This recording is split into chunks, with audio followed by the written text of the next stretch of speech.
Hello everybody, I'm Hooposaurus and welcome back to the Hunter Valley PaleoZoo. Today we will be adding the new Rebirth variant of the Spinosaurus to our zoo, starting off our brand new Lost Africa precinct.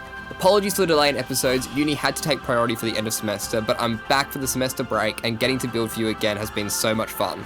For this enclosure, I've taken lots of inspiration from different common hippopotamus enclosures and real husbandry manuals to make an enclosure that feels ripped right out of a real zoo. And make sure you stick around to the end because an exciting announcement about when all of you guys will be able to check out the save for yourself right on the workshop. With the intro out the way, let's get right into the speed build. This enclosure was something that was really fun to make, getting to really mess around with the deep water mechanics, and kind of like push them to the extreme and see what I can do that the game didn't really intend me to.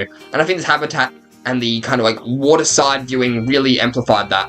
So you can see over here I'm doing something that I found really important for this process, and that is using these plaster pieces to work out the depth of the water that I wanted. What this did is really give me a clean edge around where the water started to then carry up, that I can place the barrier that you can see me starting to make right now. Now this barrier was based on the hippopotamus enclosure at the Antwerp Zoo, which you'll see a picture of on screen right now.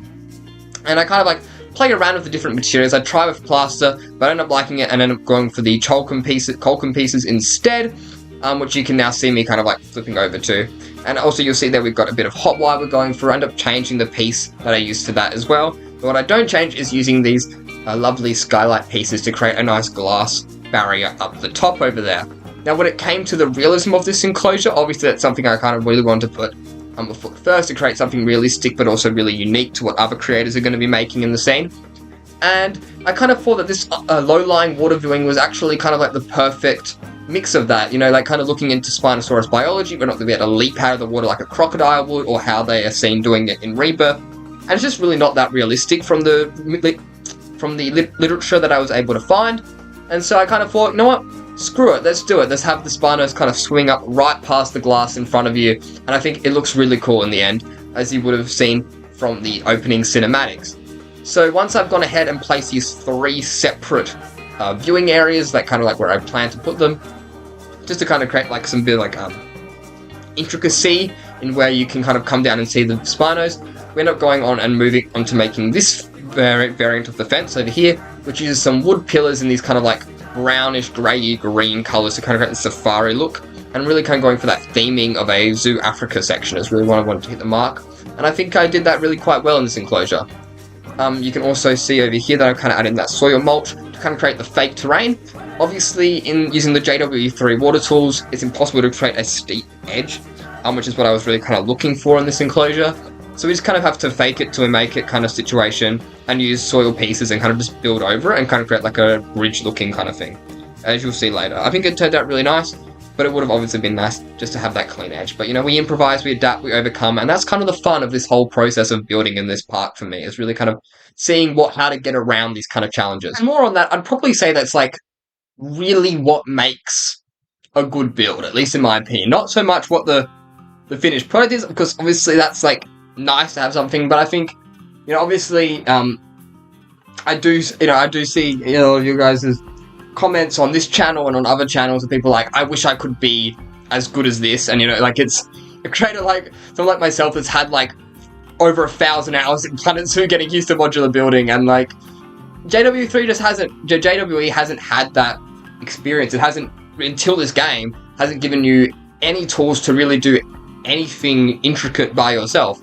So, I mean, if you're one of the people that feels like that, don't beat yourself up over it. Like, like, I know you mean well and it's a compliment, but, like, it kind of hurts to see you guys, like, diminishing yourselves, at the expense of complimenting me.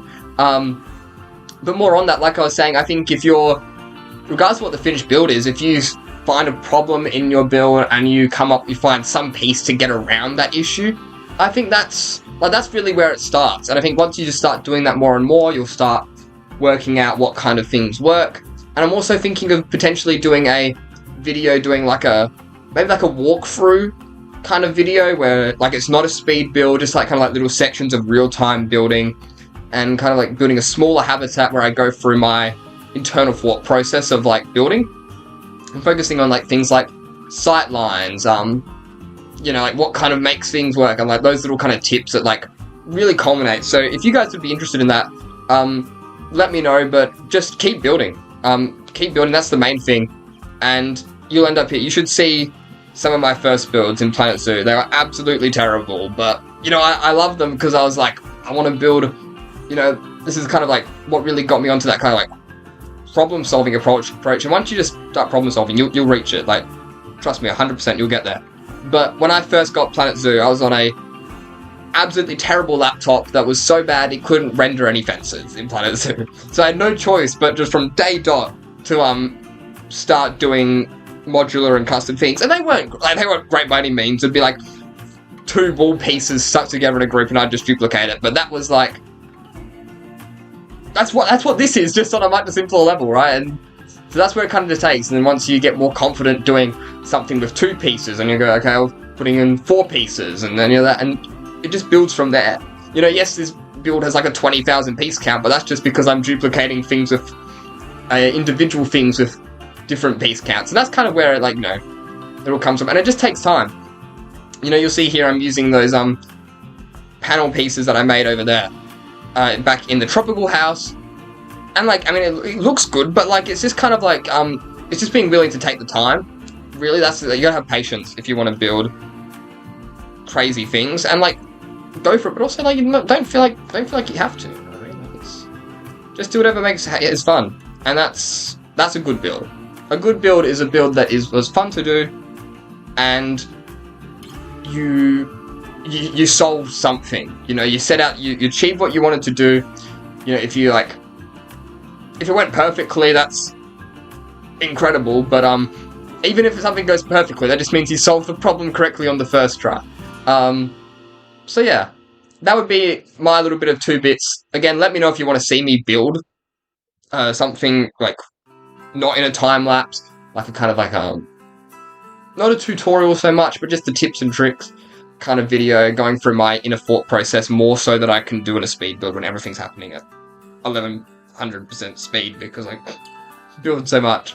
But you'll see here, just kind of talking back on what's actually happening on with the build, kind of working on that lower area I was talking about, those 2-tiered viewing across the water. We've got that lovely boardwalk, and then kind of building these like lower areas by the glass. And you also see on the other side, I start experimenting with using other terrain pieces to kind of create a lower level of water, kind of underneath the boardwalk for kind of like a marshy look. I'm going to change that out of the sand for the other sand piece that's Flexicolor.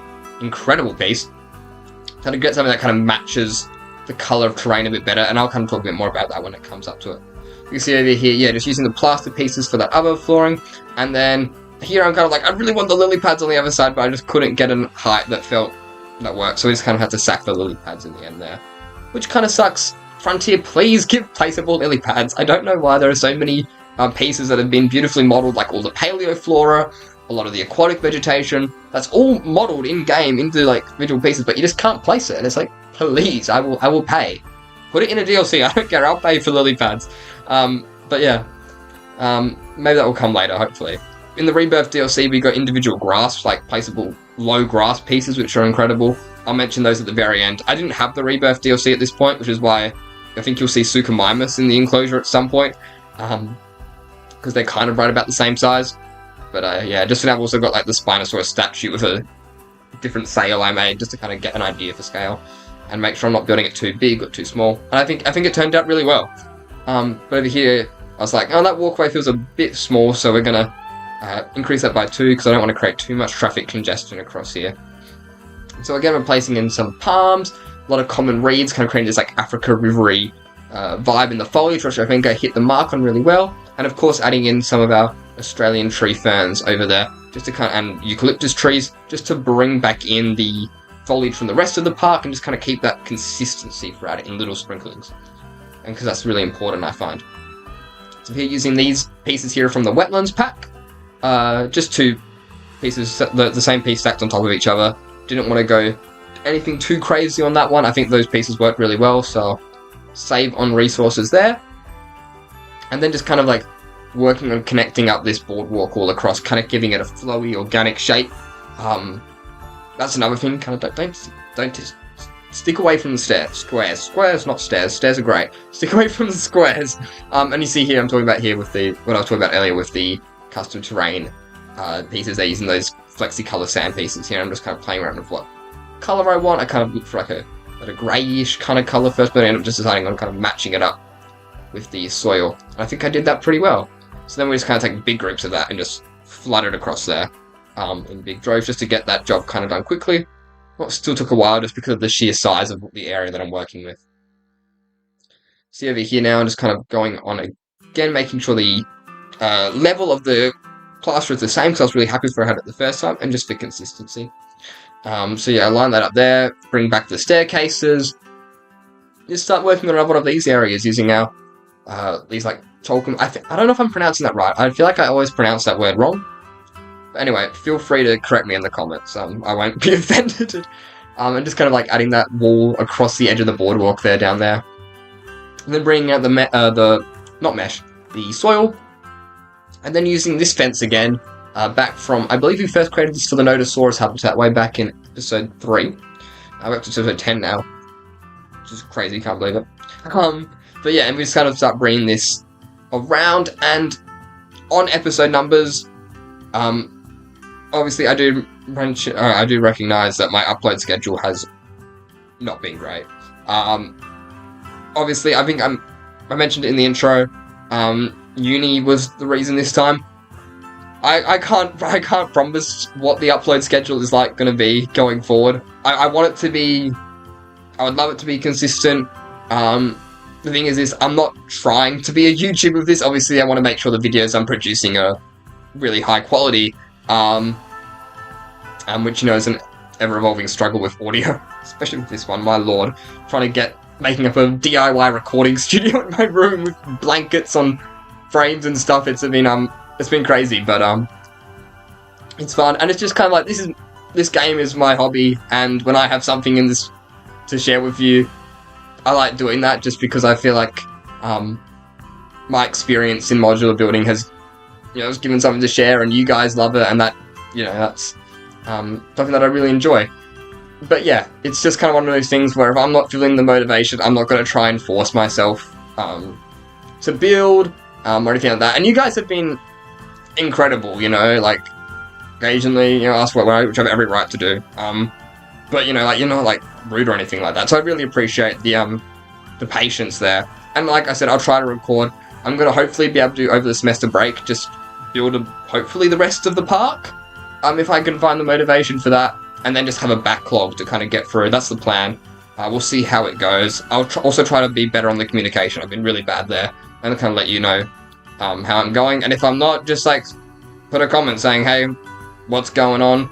And I'll get back to you on that. So yeah. So hopefully we'll go there. I've got the plan for the Lost Africa precinct, which is going to be really fun. I've got the next habitat planned. Really excited. All of these animals won't be from the base game, the launch roster. So, which may make sense. We only have Suka Miners, which obviously we're not going to do another Suka Miner, another Spinosaurus Enclosure here. Because we've got the Rebirth Spinosaurus, which looks absolutely incredible. I think it's my favourite animal in the DLC, to be completely honest with you. I mean, like, when I saw the roster, I was like, yeah, no, we're running for Spinosaurus. That was really the only option. Aqualops as well, which a lot of you guys guessed this enclosure was for. But yeah, it's just going to depend. You can see the Sukos in there now, actually, if I can find space in the Montana precinct. But now that I've kind of done all the repetitive stuff of just building the walkway, we can get onto talking about what's actually happening in this enclosure.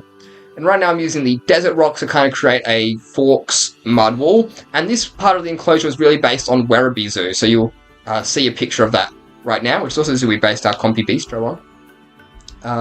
Which turned out really well, and that's still the best performing video on this channel, so thank you so much for all the support there, it really means the world. But you'll see, we're kind of going over here, I'm working on just the kind of, these like little, I don't know how you little plant island, I guess would be the term for it, raised bedding area for some trees. I end up changing out those trees completely, but I'm just kind of messing around with where I want them. I want something that kind of is going to give a bit of privacy to the Spinos. Even though they are big creatures, they just still deserve to be able to get away from full public viewing. And that's kind of something I took from a philosophy from, as I mentioned in the intro, a real hippo care guide I found I tried to find something on the AZA, didn't have anything for hippos. But I found this like one, it was from an Australian, the Western Sydney University, which is awesome, you know, kind of like fits in with like what's this zoo being in New South Wales. But yeah, so that was like really fun, and like, you know, kind of worked on the inspo for the backstage we'll get onto, and these kind of like partitioning off of areas, and all of that kind of came from there, kind of letting the spinos get away from each other. You'll see we kind of have that big peninsula coming out over there with that big beautiful tree hanging over the water there. That all kind of came from that care guide, which was really fun inspiration to take. And you see over there, we do actually, in a minute, change out that entire wall. End up going for something a little bit more, which we're about to do here, with a little bit more variance in it, and like kind of like a U shape, like a vertical, like a U shape turned 90 degrees, which you can kind of see I'm going over here. Using those desert rocks, bit of rotation, bit of scaling, just to kind of make that kind of shape. And then once I'm happy with how that looks, I just go ahead and delete the rest of it. You don't need to see me do that. And so over here, I kind of like start duplicating that around. I got it on both sides. This is directly opposite the main path of the entrance. This is like where we have a Lost Africa precinct. And yeah, after I was going, I'm looking at it, I'm like, oh, it was kind of like not lining up properly. So I'm like, we're just going to quickly fix that so I don't have to go back afterwards and make sure it all lines up. Just cut the losses now and save later. And so we do that, and it turns out really nice. I just checked that it's lining up properly. I'm like, sweet. So we can now go ahead and redo all of that mud wall stuff, but I think it was totally worth it I think it looks so much better like this. And like I said in the intro, you'll be able to look at all this stuff for yourself because it's going on the workshop. I'll get into a little bit about later about when it's going on the workshop. But yeah, look forward to that. See over there, I'm kind of adding these other rocks here just to kind of block off the soil at the end, rather than making a smaller mud wall, just like I don't have the patience for that. And you can see over there, there's also that gap. That's where their backstage paddocks are going to connect up. And here there's a few little gaps. I was like, I will fix this up with a few other rocks, add a little bit of variation. Now over on this side, I also saw this from another hippo enclosure. This like had these kind of like had a mangrove actually in the water. I thought, oh, that's kind of cool. We'll add this like little bit of like foliage and stuff that's kind of growing off. It's been like portioned off by these big logs, and the spinos don't really go there. So a few things were able to sprout out from over the fence. And I think that turns out really cool. And then we're going on to adding in our nettles. And just the same strategy I always do. Place them in a group on a line to surface. Cover the whole thing, at least where I want the grass to be. And then sink them down. And it works great. But we do have a better piece now. You'll see me use at the end in the Rebirth DLC. Probably the most used thing I'll use in the Rebirth DLC. That's probably where most of my value for money is going to come from, to be honest, is those pieces. Although I do have one issue with them, which I'll get to later. And then over here, we're just going back in with the other kind of core foliage that we use in those Russian thistle bushes, as well as using some aloe vera, common reeds, and some of the bare plants to kind of give it that classic Hunter Valley PaleoZoo look, while also bringing back in that Africa theming, as well as using a few wattle bushes. And you'll see I kind of changed out those trees to the date palms, which I thought worked really well. Even using one scaled up and tips upside down to get it a bit taller, because they're quite short, the date palms. I wish we had a taller one, but you know what, we made it work. So yeah, and then I start adding in some of the using the cycad brush to kind of see if I can get some of those tall trees. And I'm like, oh, that's a really nice two there, but it's just out of the way. So I end up rebuilding that kind of like soil bank using the new wall piece. And then we just kind of like move it around just so that we can include that cycad tree in that bank there, raised bedding area over there.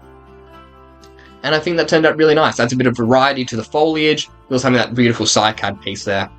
So I'm really happy with how that turned out. It was adding just a small little palm tree there. And then just moving the trees around to kind of work on that sightline. Sightlines are really important in terms of like design and stuff, and just making sure there's always that kind of something in the distance that's kind of blocking views and adding little pockets to see through. I also see I want to work on the sightlines, being able to see the entrance through parts of here, and I think that turned out really nice. So what I just kind of did there really quickly was add in a little bit of like 2 pieces of plaster just around the edge of the water. It's just repetitive and boring, so I just kind of showed the making of that, but I want a bit quick. And then you can see we also added in some of our Russian bushes and that same foliage just around the whole edge of it. And that just adds in some really nice kind of like greenery up the top and spice to how that looks, and then adding in a few date palms growing up there as well as some bigger trees behind it that aren't necessarily themed. Also adding in a few small saplings as bushes and stuff growing out of the tree guards, all of that jazz. Our Russian thistle bushes as well in the dry variants, as well as their lush variants, and it just really creates this nice Africa look. Really happy with it, keeping that consistent foliage throughout the enclosure and the precinct. All that, our aloe veras, and then just finishing it up around the edge just by duplicating a long strip and just copying it around and then fixing up areas where they poke out or whatever. And that's just a really quick way to do it. You are using groups. They're incredible. Use them. We love groups. So yeah, just doing that over there, all the way around. And I think we do move on to the backstage in a minute, potentially. I just go through and add in a few more aloe veras and all the other kind of plants, because that was just the basic Russian thistle bushes. Yeah. So here we go. I'm working on our backstage. And like I said, this was kind of based on that husbandry manual, making sure they have individual pens. This was largely accurate to what I was seeing in that thing. The only difference, and is what I would have loved to do if we had Planet Zoo water tools in this, and you do see I do actually make an attempt using the pull pieces, but is to, they should have half of their individual pens be water. The only problem with that is that's like impossible if I want them to be able to walk here, and I decided that was kind of more important for me, so to actually be able to walk in those areas, and also just like, yeah. I think it turned out really nicely in the end, even if it's not perfectly accurate. We just used a bit of the mud to kind of like give that illusion of water, and I think it turns out really nice. Here I'm just working on a fence using some of the, I can't remember the name of the piece, but we used them in the Austroraptor enclosure as well for the kind of gates there for their food hatches. And so I kind of make a fence out of this. I was just checking the source material there. And then create this kind of fence. I'm like, I don't really like the pillars on that fence. And so I ended up changing them out for these concrete pillars, and then make them a nice dark kind of grey colour, which you'll see me do in a sec, but just keeping that little metal base on there as well. And I think these turned out really nice. I just checked that the gate can actually close, and then boom, we are done with that little entry there, and it's time to work on the individual paddocks. And this was really fun, creating a layout that works. You see there I had a bit of water there. At first when I was planning on doing the water part of the enclosure there at first, it just ends up going because it's not going to work.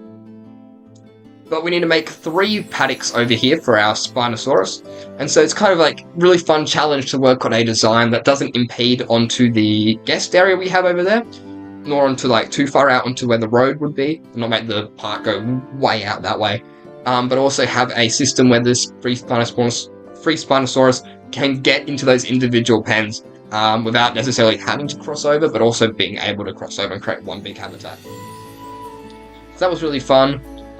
Design philosophy, because you also have to make sure that you can get all of them in there, and then the keepers can get in. That was really fun, and I think I came up with a system that works. And then also creating a smaller fence, because the gate was actually a bit wider than the fence, just to make sure the animals could get through.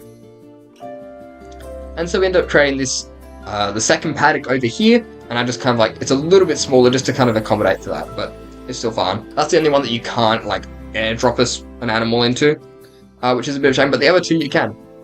And that really worked. That's really cool. See over here now I'm adding on the third paddock. I just make it a little bit bigger on that, so they're all equal and just kind of like a little bit longer than it is than those 2 paddocks combined, but it ends up being about the same size.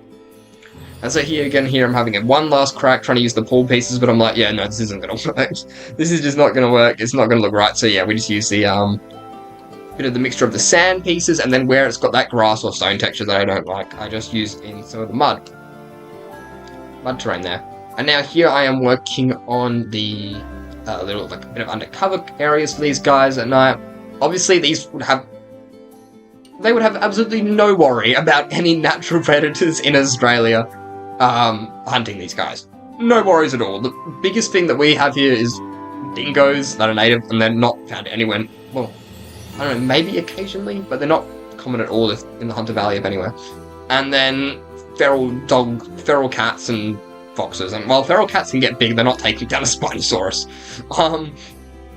So yeah, these guys have nothing to worry about, but they might want to get out of the rain or whatever if they, for whatever reason, I mean, again, there's Spinosaurus, but, it's just nice to give them that choice.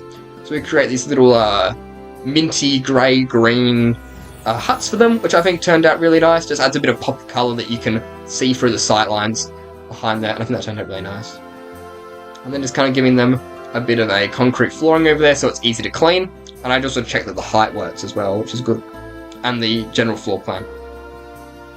So after doing that, I kind of changed the length of the road a little bit because I have to now include a staff area around over here. I don't do any buildings or anything like that. You can see also I just checked that how a Spinosaurus looks in there, and then all of that, and that turned out really nice. We're just kind of adding in some the flattening foundations, and then working on a fence. So we kind of use the basic corrugated fences I've been using for the rest of the staff areas, and then we also create a brand new perimeter fence for the park in a little bit as well. So over here I'm just adding a little staff entrance from our main plaza at the entrance into here, which turns out really nice. And then we kind of like work on just doing a bit of terrain and making sure that it's not, just like impeding over it or whatever, keeping the path flat there at the front there. And then I kind of bring out this area I was working off camera, just around that guest area with these fences, and kind of just connect that all up. Just to kind of like, bring it around, stop the guests from having to view that fence, and just kind of have, nice foliage in the way. And I think it turns out really nice. So you see I bring that around, just connect that up to the guest building there, and then just have it go up in the like kind of somewhat equal increments around the edge, and then just work on adding in some foliage and all of that, and I think it turns really nice. So let's go for a quick walk around, making sure it's all looking good from the guest perspective, because that will be one of the main ways that you view the zoo, and you want it to look nice from that angle as well. We then, obviously the Spinosaurus might need to be taken somewhere, or things need to be delivered, so you're going to want road access, because on this part of the zoo. So we add in another guard booth, kind of fix it up a little bit for this, just because I wanted to have it look a little bit different. And then I get to work on the perimeter fence. This perimeter fence was based off one of the fences at Adelaide Zoo. Their perimeter fence that kind of connects onto their entrance at this point, just kind of keeping the inspiration the same around this area, because obviously that base of Adelaide Zoo's entrance, just kind of keeping it flowing and natural in that same world. And so we kind of have these two kind of like tiers of like these slanted fences on the front, and then it's just straight on the back, but still with a little bit of overlap. I think that turned out really nice. And then just on top is a little bit of mesh. It's probably electric, just to stop people from trying to climb in or whatnot. And that sloped wall also acts as a entry preventative measure, which is really good. And so we do that, and you see there I'm adding that mesh bit up the top there. And then just bringing that across, kind of lining it up with that, and then we kind of turn it around to meet up with the entrance. Again, just adding a little bit of a dipping it down with the terrain, kind of keeping that all in flowing, and it turns out really nice. And again, I end up doing it here, but I end up changing it just to kind of like have a smaller fence in that little gap, and then just bring it up, and I think it looks nice, but it's nothing major change there. And then I start to work on a sliding gate variant of that fence. Obviously, what good's the fence if there's just a big hole in it? So we're going to need to add a gate. And I kind of create this sort of like catchment area for the gate to kind of like hit once it hits the edge there on both sides. And then once I'm happy with that, we use these little girder pieces just dropped in the floor, giving them a grey colour, and they act as little railways, little like tracks for the gate to slide across, and that'll be on an electric motor or something that's controlled from inside the booth there. And so I just kind of bring that back around there, add in some plaster around the edge, and then kind of work on the terrain. And that turns out really nice. You see that I'm just checking that the gate works. I think I made a few edits to it. Add in some of those corrugated fences along there just to kind of corner off that area, and just a few trees around the edge. I don't do too much foliage work there. That'll be something I do later off camera. And that's looking really good. I just kind of use a bit of the terrain brush there for now, just to kind of quickly do it. And then we're back over to finish off this area that we neglected, adding in the soil on this side of the water, where there wouldn't be water in theory. Obviously, if you go under it, there's a lot of water. But that's not how it works in law. So we fix that up, add in our fences. I changed that fence later. I don't even think you see it in the cinematics, but you will see it when it's on the workshop. So that will be different. It's kind of like this fiery stick fence. You'll also see it in the future episodes in this Lost Africa precinct. And so I'm just going through flooding it with common reeds. These things would just be growing crazy. They'd be like no people going in there. I don't think I ever mentioned, but there's also a lot of mangroves that I've got growing along the riverbank over here. And I started to bring in a few of the date palms on the other side. And then I'm like, this part of the enclosure, this bit of shore area here, is feeling a bit bare. So we go ahead and make another kind of bankment area over here, another raised viewing garden bed. Raised garden bed to keep a few more plants safe and kind of add some more visual interest, as well as adding in a few more areas for the spinos to kind of get away if they lie down and just not be like fully in public view. Give a bit of privacy. So again, I use that method using the cycad plant brush to get that piece there, because none of the cycads and stuff on the paleofauna are replaceable, sadly. And then just going through quickly, shoving all of the different types of plants in there. And that turns out really good. Use another stick, add another little guarded tree plant over there. That turns out really nice. And then over here, just quickly coming back over to our staff area to create a raised kind of like staff walk for over here. I don't know where this connects up to in the end, but we'll figure something out.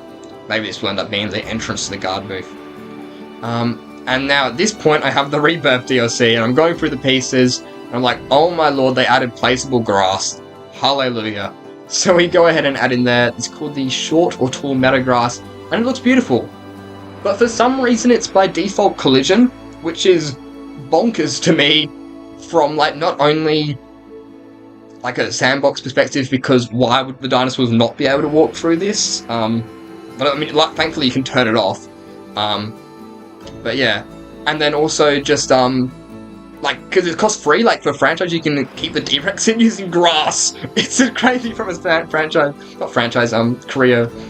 whatchamacallit, the campaign perspective as well, or challenge perspective. But anyway, I think it turned out really good. Thanks for watching. Oh, and it's on the workshop right now.